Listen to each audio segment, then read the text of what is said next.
I love sushi. My favorite is salmon, nigiri, and I miss sushi a lot. But I also really liked tani nombri, which is it's like vegetables and some kind of pork meat cooked with soy sauce and mirin and sugar and dashi over rice. So you cook it and then you pour it over rice. It's just like cooked meat and vegetables with some flavoring over rice, and I would make that a lot. I really loved it. I wish that I could have tried more like of the traditional Japanese meals that they make in the home, but I didn't really, because we wouldn't often eat at members' homes, and then when we did, they would try to make us some kind of like Americanized thing because they know that we eat different, or I don't know. But yeah, I don't know. The fish, I don't know. I love fish, so that was sushi. That's my favorite. The greatest life lesson that I learned on my mission is that I don't need to be afraid. That the Lord is aware of me, of my choices, of my disposition, of my character, of everything, and I have no reason to fear. Now, putting that into practice is a lot harder, but I would say that I learned it on my mission. Another one that I learned is how I interact with the Spirit and how the Spirit communicates with me, and that it doesn't really matter so much if I'm feeling the Spirit or if it's just my own thought.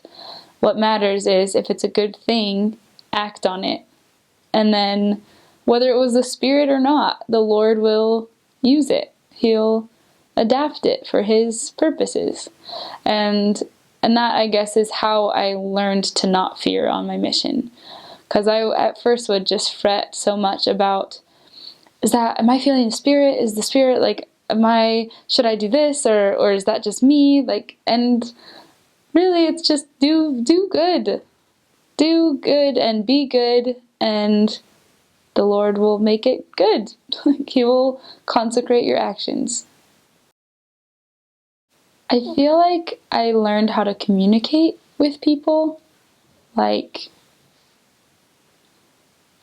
at least communicate better. Like, I'm not like great at it still, but I feel like I really learned how to communicate with like my companions, and I learned what I need to communicate. Like, if I want something, I can't expect someone to read my mind. I have to voice it. Or if I'm concerned about something, I can't expect them to know that I'm concerned by my pouty face. Like, I have to voice it and say something. And I feel like that was a really valuable lesson for me in terms of communication. So I was lucky because I was by the coast almost my whole mission. And so the weather, when it was hot, it was really hot, but there was still like wind because it was by the coast. And when it was cold, but it wasn't as cold. Like in my first area, I think it snowed 2 times, and I was there from November to March, and it stuck 1 time, and it was like maybe an inch. And then it didn't snow in my second area, it didn't snow in my third area, and in my fourth area, it snowed once, and everyone was like, what is happening? Why is it snowing? Like, this is not right. So I was really lucky in terms of weather. In my second area, while I was there, I think 3 people died of heat just because it was so hot. And they weren't drinking enough water, or I don't know what, but so it gets really hot there. It's more, I think, due to the humidity than the temperature, but I would come inside wet, like wet. My hair would be wet. I would be wet. Everything was wet, and it was just because it was so hot. Oh, they have another season in Japan, and it's the rainy season, and it's in about June. It happens in about June, where it just rains like every day. Not like super hard every day, but there's rain every day. And it's not bad because it's warm outside. So it's not like really cold rain, but you'll wear what's called a kappa, which is like a raincoat, and they have like rain suits. So they have like rain pants and rain jacket, and a lot of sister missionaries would still use them and just like stuff the skirt in the side. So that was always fun to deal with. And then you get to someone's house and you like take off all these like layers, and I don't know, but I don't know, weather was pretty good to me. Warm gloves, warm tights, warm socks, and waterproof boots. Also waterproof shoes. All shoes should be waterproof. Just to make your life easier, they should be waterproof. Yeah, I don't know. Test out your skirts on a bike and make sure that they work, because I had a few skirts that didn't work on a bike. It gets really windy and it'll blow your skirt up. So some missionaries will like buy laundry clips and like do up their skirt and clip it while they're biking. Others will clip it to the bike. Others just deal with it.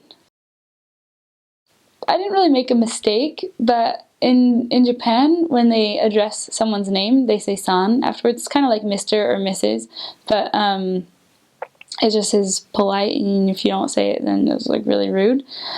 And there's also like Mount Fuji is called Fuji-san. And I thought that they were calling it like Miss Fuji or something. But what I learned is that the san is another way to pronounce the kanji for mountain. And so they were saying Mount Fuji, but I always thought Fuji-san like Miss Fuji. But I didn't think of it in terms of Miss Fuji, but I thought they were just like being polite to the mountain. That didn't really ever come out in what I was saying. I told the person, when I realized that mistake, I told the person and she laughed, but I don't know. She was in my second area in Gobo, and she was the daughter of a less active woman, and she was meeting with the missionaries before I got there. And we were meeting with her, and she just had the sweetest spirit. But I only got to meet with her like twice because she was really busy. In Japan, the third year of high school, which is their last year, they have 3 of high school.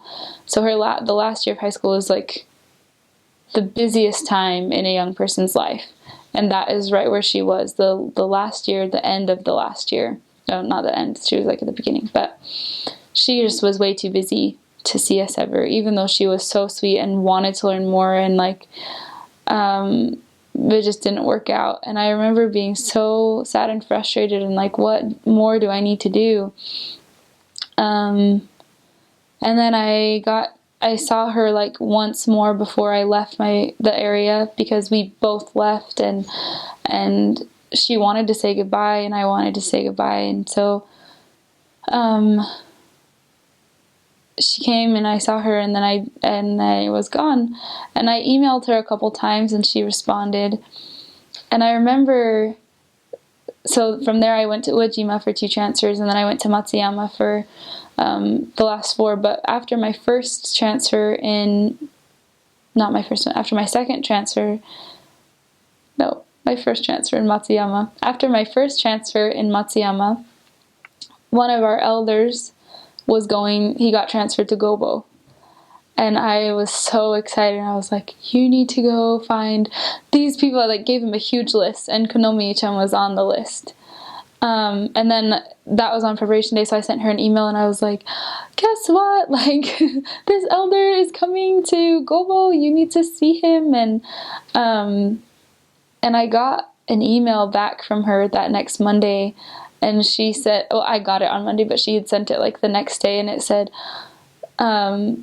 the missionaries are on my train right now. Like, the new missionaries are on my train right now. And she was like, what should I do?